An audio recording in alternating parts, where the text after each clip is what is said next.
This ain't gonna be no hating on Gibson, like guitar snobbery kind of video, but I mean, just to be honest, over the last few years, the reason I haven't bought a Gibson is because I found companies that do shit better. Even, hell, like the definition of being pristine, my Sir Classic S, I mean, that guitar is perfect.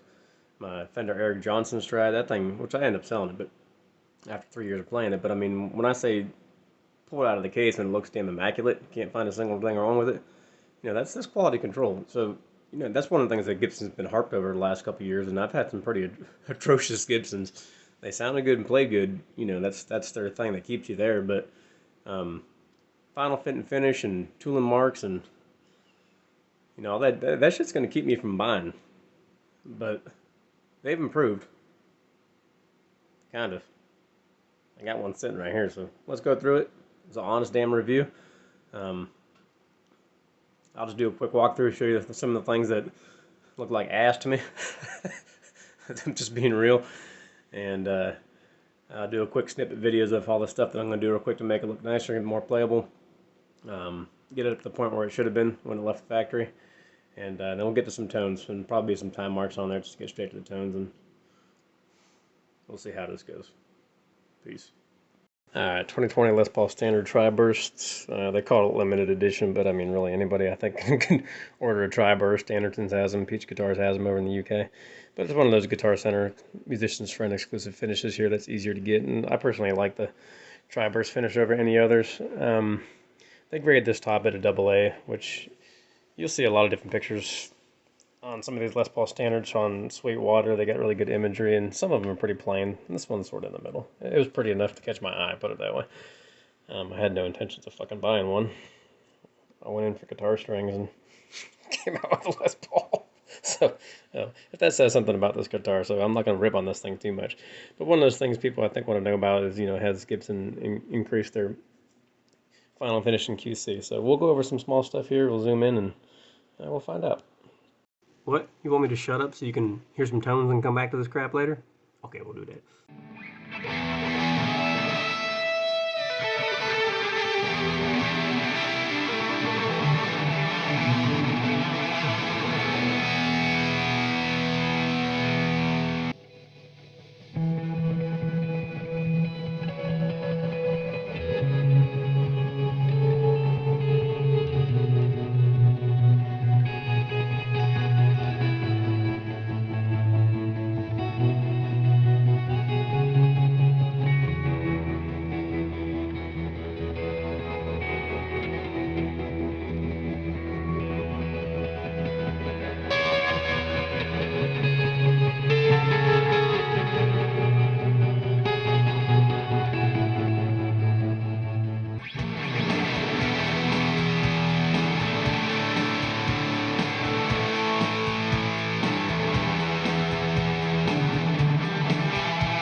First thing I always do when I grab a guitar, especially in a store, is check the nut height. I mean, that's going to be a killer for me. I mean, I can work on a nut, but, you know, especially at this price point, you know, I want my wife watching the video and can see how much it was, but, you know, you especially, you expect to have the nut cut properly and have the cut in the proper height over the first fret, and they do. They actually did a good job with that one, so I give them credit for that. But, damn, take a look at this nut. I hope I can focus on this thing.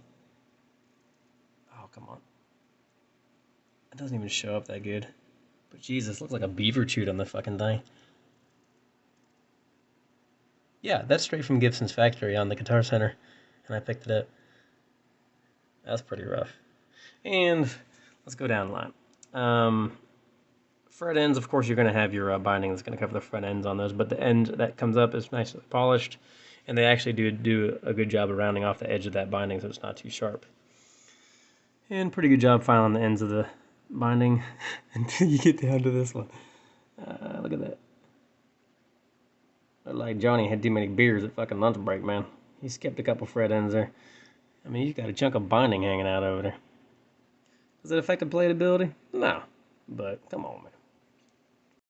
And old Paco, whoever they had on the damn polishing wheel. Look at that. Come on, Gibson.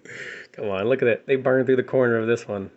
You can see it. That's not a scuff from a case or anything. That's, look at that. You see it up into the corner of the neck. That's a pretty ugly job, but, you know, let's be real.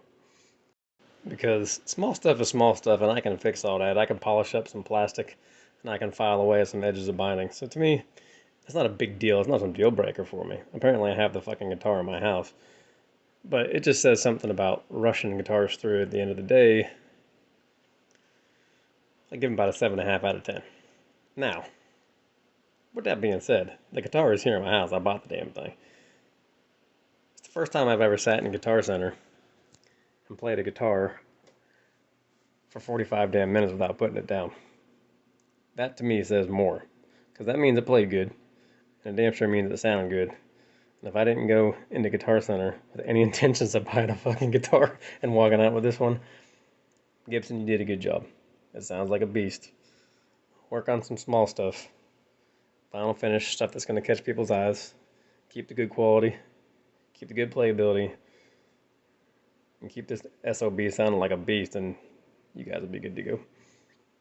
I do like to give you a little handy toolkit, which, I mean, that is pretty cool, actually. It's pretty well made. And how they even throw you in a picture of your guitar on a workbench. Sort of cool. But here's the funny shit. You can't even get this damn thing on the fucking truss rod bolt. I've tried. I just end up using a socket for my Craftsman tool set, but I just find that sort of funny. Well, thanks anyways, Gibson. That was nice. Well, no need to keep on bitching. Let's get this thing set up.